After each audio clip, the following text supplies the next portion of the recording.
কিচেনে সবাইকে স্বাগত জানাই। আমি আজকে চিকেন পকোড়া করতে যাচ্ছি। তার জন্য আমি নিয়েছি 500 চিকেন, এতে 20 মিনিট আমি ভিনিগার মাখিয়ে রেখেছি। আর নিয়েছি লঙ্কার গুঁড়ো, নুন, হলুদ গুঁড়ো, এটা কাশ্মীরি লঙ্কার গুঁড়ো একটু রং হওয়ার জন্যে। পেঁয়াজ নিয়েছি, লঙ্কা নিয়েছি, রসুন, আদা নিয়েছি, আর নিয়েছি সাদা তেল, আর এখানে বেসন, ডিম, আর নিয়েছি কর্নফ্লাওয়ার।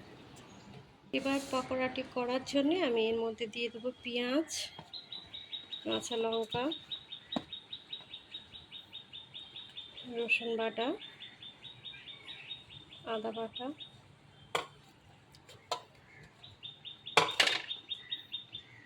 কর্নফ্লাওয়ার,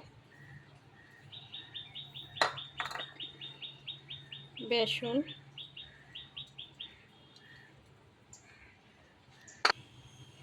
দিয়ে দেব নুন, লঙ্কার গুঁড়ো একটু ঝাল হওয়ার জন্যে, আর এটা কাশ্মীরি লঙ্কার গুঁড়ো একটু কালার হওয়ার জন্যে, আর দিয়ে দেবো হলুদ গুঁড়ো।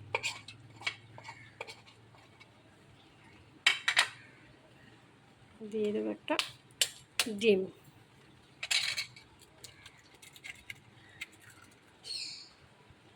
আমি এবারে মাখাবো।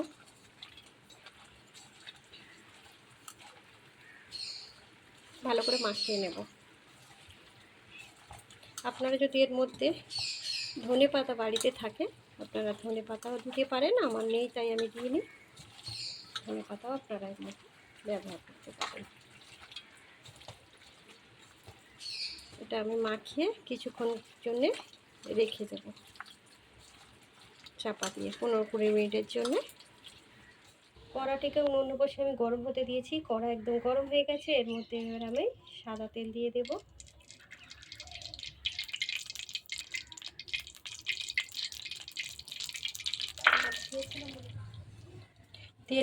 তেল একদম পুরোপুরি আমার গরম হয়ে গেছে। এবার আমি পকোড়াগুলোকে একে একে দেব।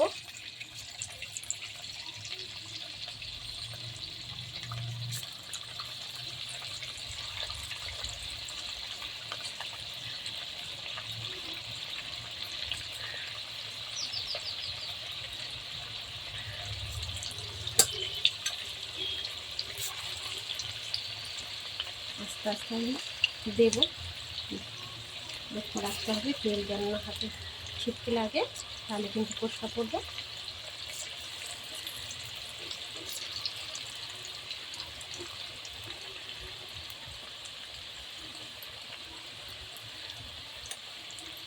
আমি একটু দিয়ে দেবো,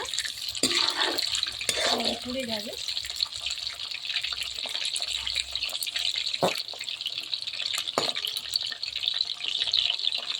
পকোড়াগুলো কিন্তু আমরা মিষ্টি জালে ভাজবো, বেশি জাল দেবো না, মিষ্টি জালে করার চেষ্টা করবো, তাহলে পকোড়াগুলো কিন্তু সুন্দর ভাজা হবে।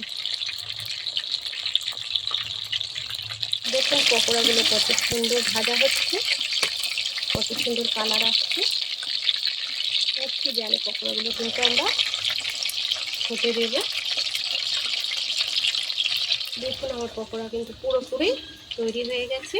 এবার আমি নামাবো। কত সুন্দর কালার হয়েছে দেখুন পকোড়াগুলো, খেতেও কিন্তু খুব সুস্বাদু হবে। পকোড়াগুলোকে নামিয়ে নেব। এই পকোড়া আপনারা ভাতের সঙ্গেও খেতে পারেন, বা বিকেলবেলা চা কফির সঙ্গেও আপনারা কিন্তু খেতে পারেন।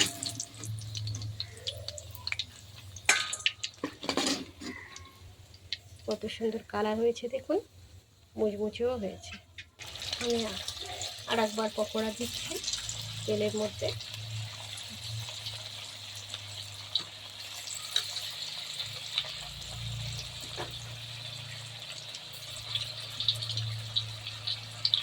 লক্ষ্য রাখতে হবে পকোড়া যখন আমরা দেবো তেল যেন না আমাদের হাতে লাগে, তাহলে কিন্তু ফোসকা করে যাবে। লক্ষ্য রেখে আমরা পকোড়াগুলোকেও তেলের মধ্যে দেবো। আর মিষ্টি জালে করার চেষ্টা করবো, তাহলে কিন্তু পকোড়া ভাজাটা খুব সুন্দর হয়। আর একটা কথা বলার আছে, আমি কিন্তু এখানে একটু কাঁচা লঙ্কা পকোড়ার মধ্যে বেশি দিয়েছি, কারণ আমরা একটু ঝাল খাই বলে।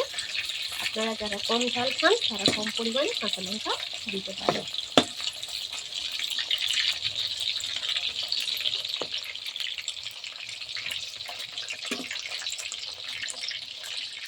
পকোড়াটাও কিন্তু আমার এবারে হয়ে গেছে, আমি এটাকেও নামিয়ে নেবো। এইভাবে কিন্তু আমি সব পকোড়াগুলোকে ভেজে নেবো মিষ্টি জালে।